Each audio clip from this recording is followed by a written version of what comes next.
Hey, Assalamualaikum warahmatullahi wabarakatuh. Selamat datang ke Abang Fakru Channel. Yeah, yeah, Tuto FC, Abang Fakhrul Channel. Let's go. Wingkong Channel FC, channel santai penuh energi. Bela tawa everyday happy dengan family dan member steady. Hey, ada vlog, ada cerita series, informasi santai memang syok habis. Kadang healing, kadang kelakar. Sekali tengok memang tak sabar. Kalau stres mari sini dulu. Layan AFC memang padu. AFC, Abang Fakhrul Channel TV. Okey, Assalamualaikum warahmatullahi wabarakatuh. Apa khabar semua? Pagi ni saya nak kongsikan sedikit tentang rutin harian saya.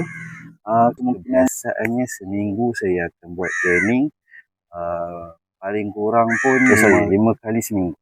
Pagilah setelah pagi. Physical, endurance, latihan dan sebagainya. Tapi petang kita praktik. Apa yang saya buat training harian ada progress tak, contohnya boleh lari semula ke tak, boleh sepak bola kuat ke tidak, boleh nafas boleh kontrol dengan baik ke tak semasa saya main bola. So kat situlah kita punya, kalau hari ni saya tak boleh lari dengan baik, kaki sakit, dan saya kena fokus pada training kaki. Jadi kalau saya punya, bila bermain bola, fizikal saya tak kuat, nak shield bola tak boleh, kena tolak, kena sliding dan sebagainya. So saya kena kuatkan saya punya fizikal. Dan kalau saya punya endurance ataupun masa saya untuk bola, lari dan sebagainya tak kuat, dan saya kena fokus pada pernafasan. So itu kita punya training harian, baik daily progress. So hopefully benda tu sebenarnya boleh saya kongsikan dengan anda semua. InsyaAllah saya akan kongsikan lagi apa-apa yang menarik. Cuma di peringkat awal ni saya lebih fokus pada rutin harian saya. InsyaAllah saya akan masukkan beberapa isu-isu semasa dan sebagainya. So hopefully benda ni boleh membantu anda untuk banyak berfikir apa yang kita kena buat harian dan apa yang kita kena fikir untuk masa depan diri sendiri dan juga keluarga serta dengan negara sekalian. Okay? Jom, Assalamualaikum warahmatullahi wabarakatuh. Jumpa lagi. Jangan lupa like, follow and share dekat TikTok saya, dan di YT jangan lupa subscribe. Tekan butang notification supaya kalau saya ada buat video dan sebagainya boleh awak ikut, boleh follow, boleh tengok apa yang saya kongsikan dekat YT. InsyaAllah. Jumpa lagi. Assalamualaikum warahmatullahi wabarakatuh. Okey, hari ini saya akan mulakan dengan latihan pada bahagian dada dan juga bahu serta bahagian pinggang. Sebenarnya push up ni kita boleh menguatkan pada fizikal kita, terutamanya pada bahagian bahu, dada dan pinggang. Kekuatan pada bahagian bahu, badan dan pinggang ni sangat penting ketika kita bersukan. Selesai selepas bahagian tersebut, saya gunakan rubber band yang nipis ni untuk saya bagi support semasa saya buat tekanan pada perut.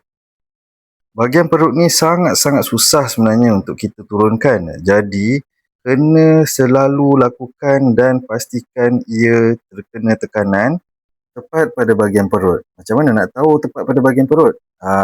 Itu awak sendiri kena rasa. Bahagian mana yang sakit, bahagian mana yang kebas, bahagian mana yang terasa beratnya. Okey, sekarang saya nak fokuskan pada bahagian back ataupun belakang. Nampak macam senang kan? Sebenarnya susah tau tarik rubber band yang tebal ni. Ini saya nak fokus pada bahagian belakang. Back ni nampak mudah nak tarik-tarik tu. Cuba try.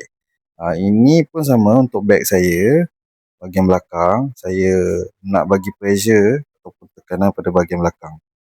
Kena kerap buat lah sebenarnya. Akhir sekali, kita fokus pada bahagian kaki, utamanya lutut. Nampak macam simple tapi cuba buat banyak kali. Memang pedih kaki tu. Nampak tengok tu. Penat juga sebenarnya. Tahanlah sikit. Sebab kita nak pastikan pada bahagian lutut kita ni kuat waktu kita bersukan. Belum last lagi lah sebenarnya. Okey, ni pada bahagian tangan, saya fokus pada bahagian muscle dekat bahagian depan dengan belakang bahagian tangan. Nampak macam ringan kan, talinya tipis, tapi kalau buat banyak kali, pedih dia. Ini untuk bahagian belakang. Dan juga pada bahagian lengan tu, pada bahagian belakang, masa belakang. So, kena biasa buat, barulah dah rasa ringan sikit. Sekarang ni pun berat lah sebenarnya. Sebab sebelum ni saya fokus pada bahagian kaki, sekarang fokus pada bahagian tangan juga. Memang berat sikit, nampak pedih muka tu kan. Macam itulah keadaan saya setiap hari. Okay, bye. Assalamualaikum.